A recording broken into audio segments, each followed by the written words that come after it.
Maintenant, je voulais passer la parole à une femme qui s'appelle Martine, une femme assez active, et voilà, je voulais qu'elle puisse intervenir parce qu'elle agit beaucoup. Elle est intervenue avec PEC, aujourd'hui Parents et Citoyens, pour empêcher que des enfants aient des tests abusifs, ce genre de choses. Et donc, ils ont eu des résultats concrets en décidant d'agir de manière ciblée sur des écoles, sur des endroits très spécifiques. Aujourd'hui, ils travaillent beaucoup sur la question du garde d'asile.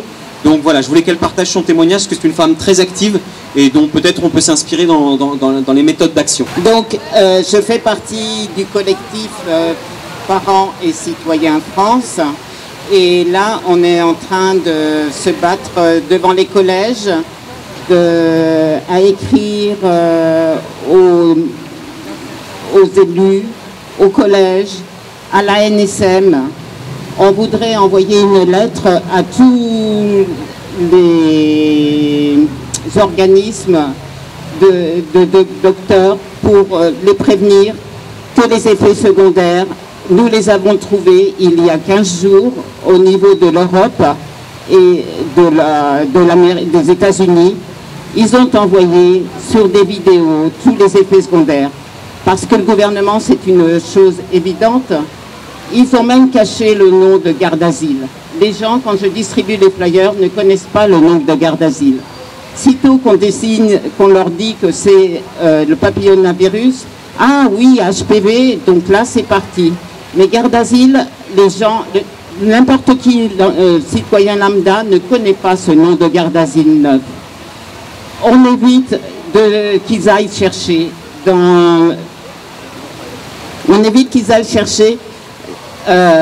sur Internet, qu'ils aillent se renseigner. Il ne faut pas se renseigner. Il n'y a pas d'effet secondaire. On n'en parle pas. On les oublie. Tous nos enfants doivent être vaccinés. Et malheureusement, il y a l'école au niveau de la 5e où ils vont le faire. Ils ont commencé.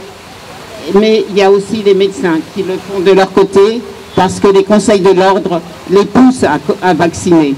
Ils n'ont pas compris. Personne ne se renseigne sur ce problème, sur les effets secondaires, et ils sont nombreux, vraiment très nombreux.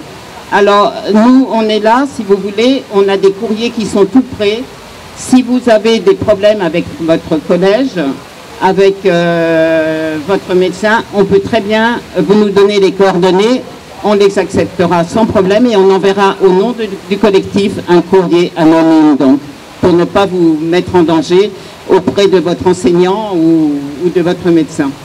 Pour des collèges, quand ils abusaient encore des gels, des masques, des tests, on a gagné plusieurs collèges qui ont école, il y a eu des lycées, il y a eu un peu de tout.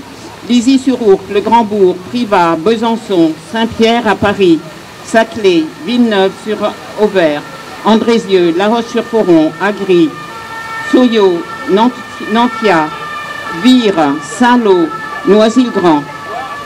Une école qui voulait envoyer des enfants en voyage de fin d'année en Italie, Éole Loisirs, a accepté de ne pas faire de test.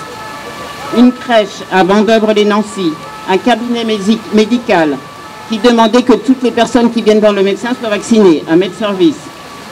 Donc tout ça, ce sont des petites victoires, mais on ne veut rien lâcher. On veut se battre, on veut à tout prix retrouver notre normalité. Ce courrier que l'on a préparé, mais qu'on a le temps de retoucher, on aimerait bien qu'il parte. On a les vacances scolaires là, mais s'il pouvait atteindre tous les conseils de l'ordre de toute la France, qu'on écrive tous en même temps, et qu'un lundi matin à 9 h, ils trouvent cette lettre, comme quoi nous on sait qu'ils arrêtent, que pour la rentrée scolaire, il n'y ait plus d'enfants vaccinés. Je fais un appel vraiment à ce que vous donniez vos coordonnées, qu'on vous envoie ce courrier qu'on a préparé, qu'on peut encore retoucher. On a 15 jours pour le faire, c'est les vacances scolaires.